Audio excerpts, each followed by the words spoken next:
הגענו לסוף הקורס שלנו, והשיעור האחרון מוקדש לסיכומים. בואו נסתכל כיצד התעצב הפמיניזם היהודי באומנות משנות ה-70 ועד עכשיו. ראינו שהאומניות הפמיניסטיות היהודיות הראשונות היו חלק חשוב מתנועת האומנות הפמיניסטית שצמחה בארצות הברית בסוף שנות ה-60. מרתה רוסלר, ננסי ספרו, אודריק פלק, ג'ויס קוזלוף, אילן רייצ'ק, ג'ון סמל, מירל לדרמן יוקליס, הנה וילקי, ג'ודי שיקגו ומרים שפירו, כולן היו שותפות בעיצוב התנועה ופעלו ליצירת שינוי בעולם האומנות. הן יצרו אסתטיקה חדשה, מחו על מצבם של נשים והחדירו לעולם האומנות תכנים חדשים, כאלה שעוסקים בחוויה של נשים בעולם ושמעלים נושאים מפרספקטיבה נשית. לאומניות האלה, ואת זה כמעט שלא הזכרנו בשיעורים, כבר קדמו סנוניות ראשונות. כלומר, נשים שנחשבות המבשרות של זרם האומנות הזה. אלו היו אומניות ופטרוניות יהודיות אמריקאיות של אומנות שפעלו במשך המאה ה-20.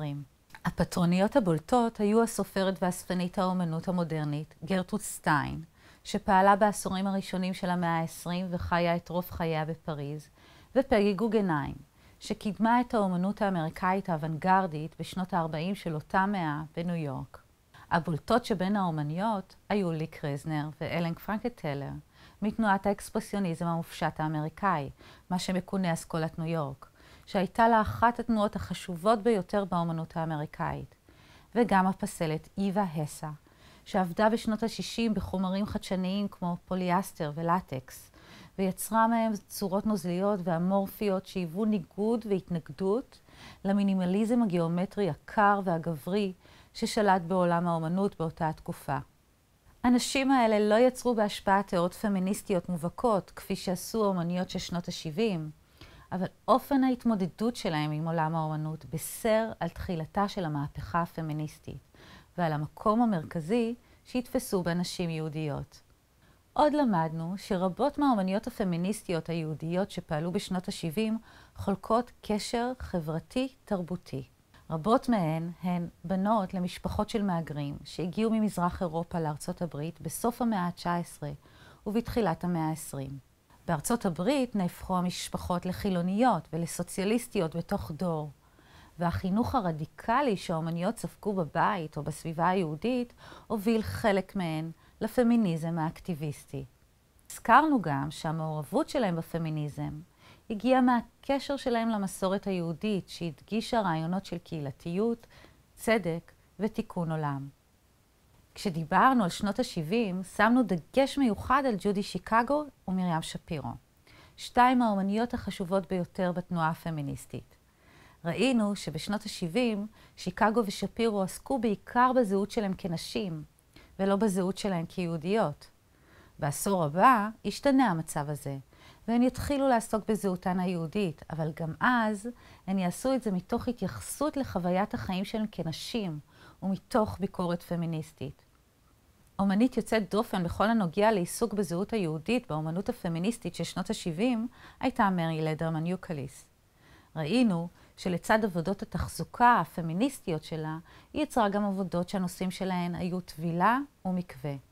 לדרמן יוקליס נקשה לעשייה האומנותית לא רק מתוך הזהות המגדרית, אלא גם מתוך הזהות הדתית, והיא לא ויתרה על נקודת המבט הפמיניסטית, שמותחת ביקורת על מבנה העומק הפטריארכליים של הדת.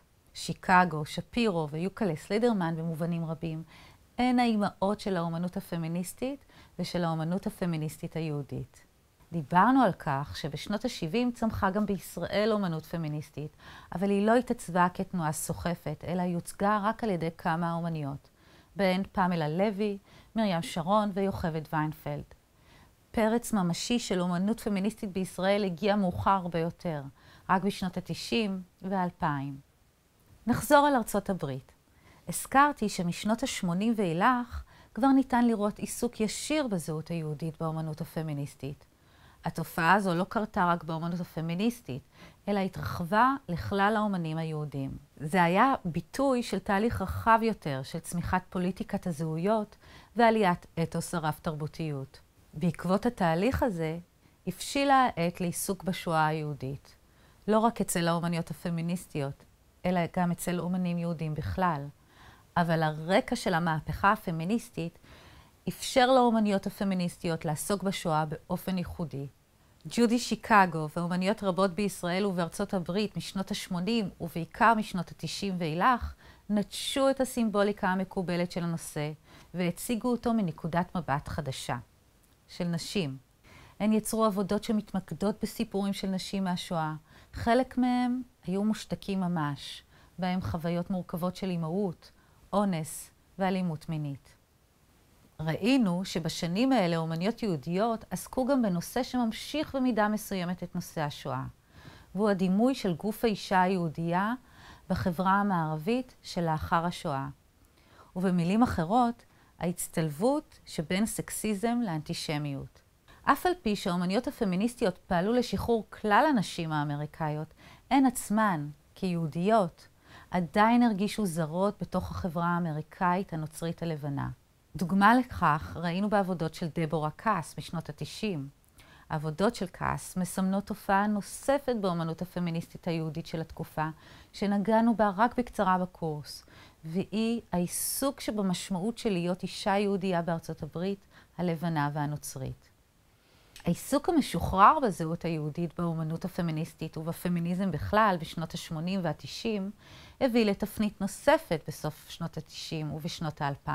בשנים האלה נולד מהן זרם חדש של אומנות פמיניסטית יהודית, הפעם של אומניות יהודיות דתיות. הזרם הזה, שהוא דומיננטי מאוד בישראל, נולד בעקבות חדירת הפמיניזם גם אל אוכלוסיות שנחשבות שמרניות יותר. הוא נולד מתוך מצוקות ובעיות קונקרטיות של נשים דתיות, ובשל ההתנגשות שהן חוו בין הזהותן הכפולה ולעיתים סותרת, היותן גם דתיות וגם פמיניסטיות.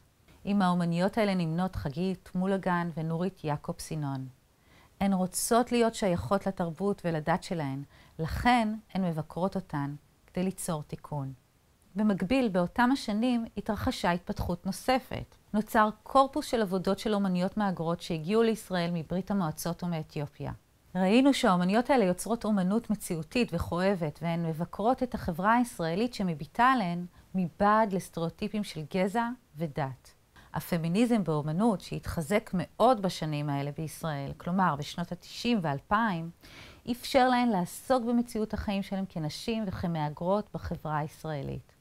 כשאנחנו מסתכלים עכשיו לאחור, אנחנו יכולים לראות שהסיפור שסופר בקורס הזה הוא סיפור כפול של התפתחות. סיפור אחד מתאר את המעבר מהסתרת הזהות היהודית להחצנה שלה. והסיפור השני מתאר את המעבר מאומנות פמיניסטית שמבקשת לעסוק בבעיות של כלל הנשים, ובעצם עוסקת בבעיות של נשים לבנות אמריקאיות, לפמיניזם שהוא מקומי, נקודתי והצטלבותי, שעוסק בסוגיות קונקרטיות שרלוונטיות לקבוצות מסוימות של נשים בחברה. התהליך הזה נולד מתוך הבנה שבלתי אפשרי לדבר אל כלל הנשים, כי אין דבר כזה כלל הנשים. וגם בזכות ההצלחה של הפמיניזם, שהגיע אל עוד ועוד קבוצות באוכלוסייה, בהן כאלה שהפמיניזם היה נגיש להן פחות.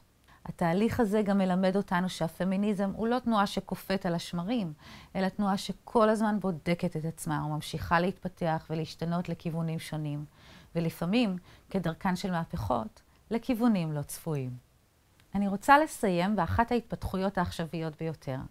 אמנם היא לא מתחום הפמיניזם היהודי, אבל זו התפתחות סוחפת מאוד, שהגיעה גם לישראל.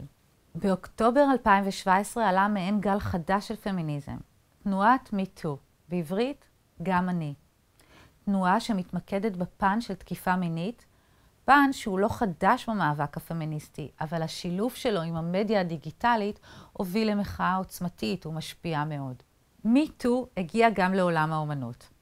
הגרילה גרס, שהכרנו בתחילת הקורס, אותו קולקטיב אנונימי של נשים שנלחמות בסקסיזם ובגזענות בעולם האומנות, יצרו עבודות אומנות בעקבות גל המחאה הזה.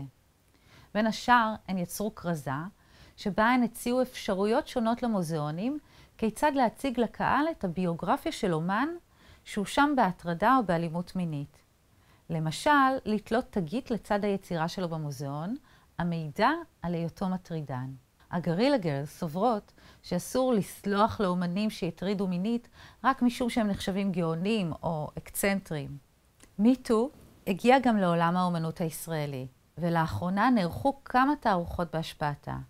הבולטת שבתערוכות נערכה במוזיאון חיפה ושמה המחאה הנשית, חושפות ומסתירות, שעלתה בדצמבר 2017 באוצרותה של סבטלנה ריינגולד. אנחנו רואים שהאומנות הפמיניסטית ממשיכה להגיב למציאות ולאתגר אותה, עד בו השינוי המיוחל.